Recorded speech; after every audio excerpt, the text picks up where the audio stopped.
おはようございます。今週もうつがひどくて寝てばかりいましたが、なんとか生きております。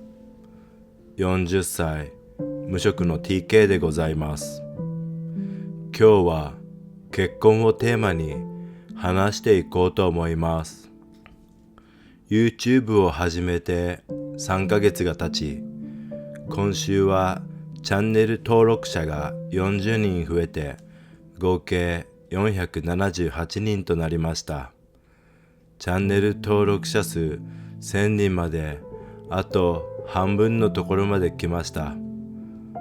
コツコツ更新していくので、皆さんの温かい応援よろしくお願いします。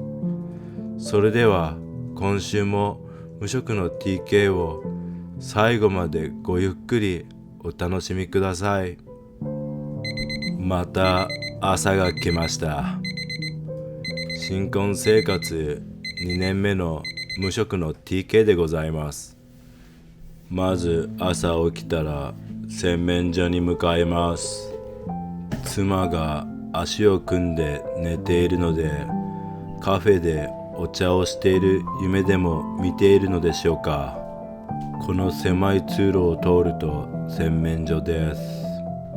まずはうねりのひどい40歳のちり毛を解いていきます。父親から LINE が来たので読んでいこうと思います。無職は辛いと思う。なんとか収入できる方法を考え行動する。手が器用、美術、デザイン、服飾などなど、何らかを生かして楽しくやれるものや関連あるもの。父親もおいらが無職であることを心配してくれているようです。2024年こそは何らかの仕事を見つけて、無職の TK からアルバイトの TK くらいには成長したいですね。妻が起きるまでコーヒーを作ります。いつものプラスチックの氷を入れます。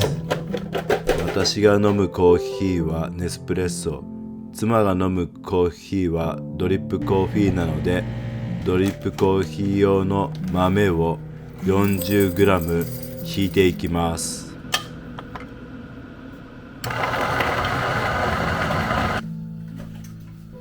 豆 40g が引き終わりました。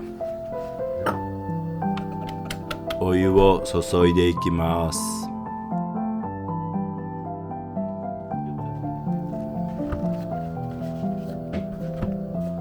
妻が起きてきたので妻に代わります。スクランブルエッグです。トマトです。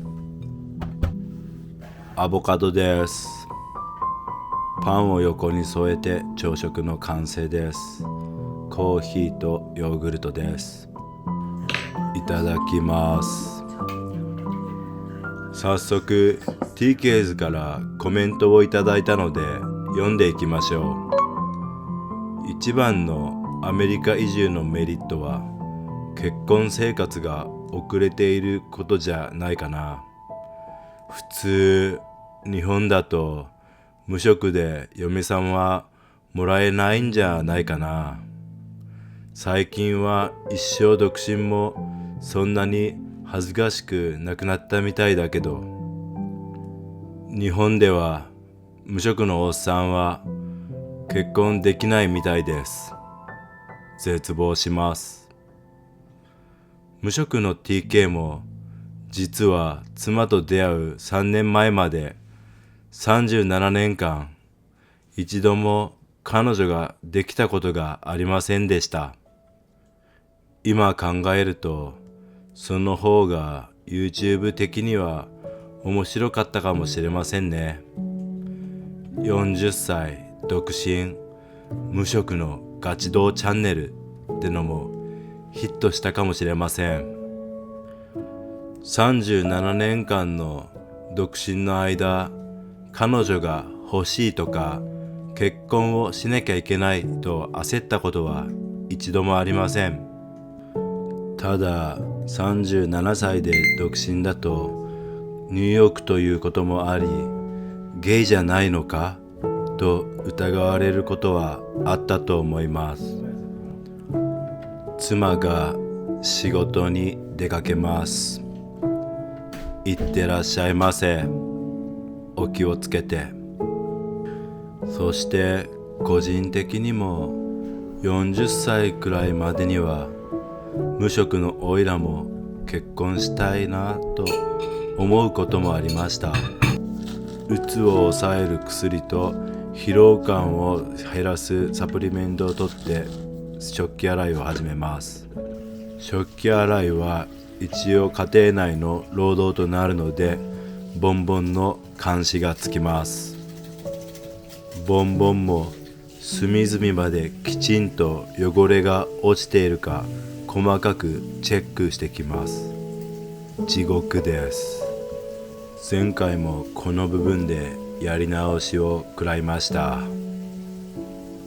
これからソファーとベッド周辺を整えていきます。現在の家具の配置があまり気に入ってないので、近々レイアウトを変更する予定です。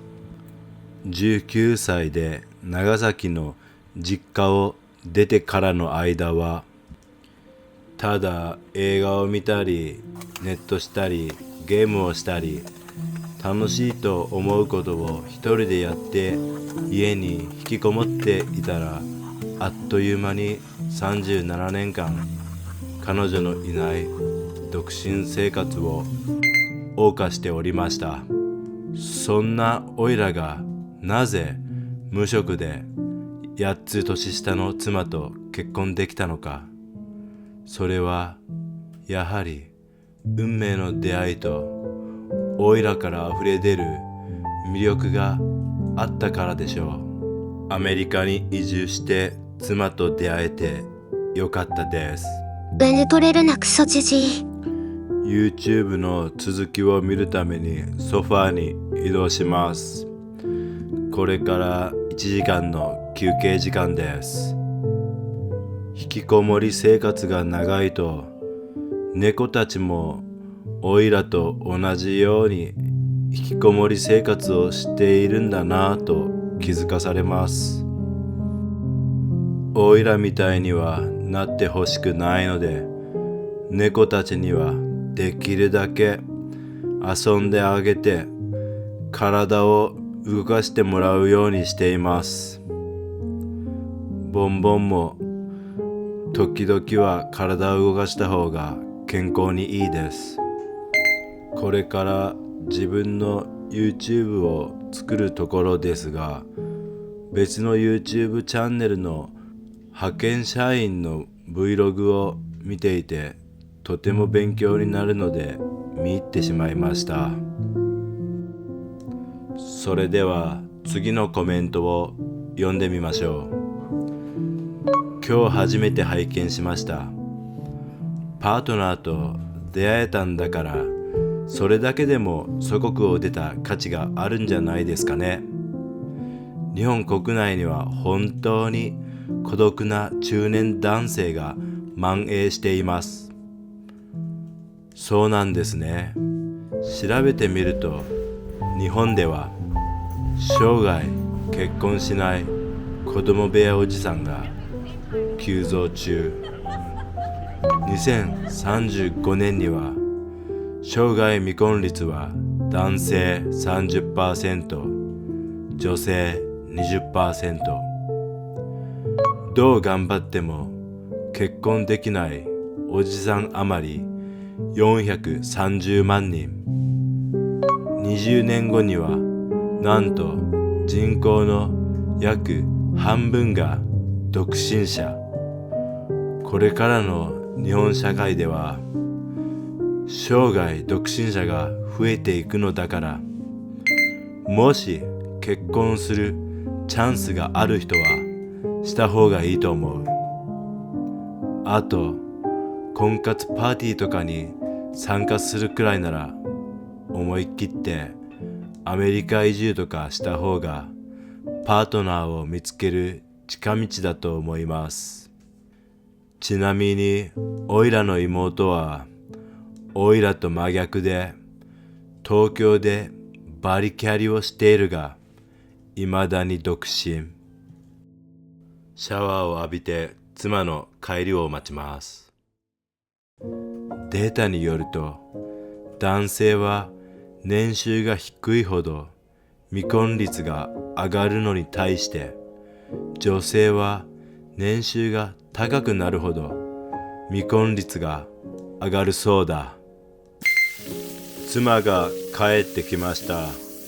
これからトントロを使って夕食を作っていきます。トントロとライス、野菜をレタスでくるんで一口で食べるディナーの完成です。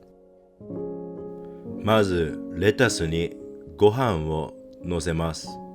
次にトントロ、野菜をのせてレタスでくるんで一口で食べるのが韓国流です。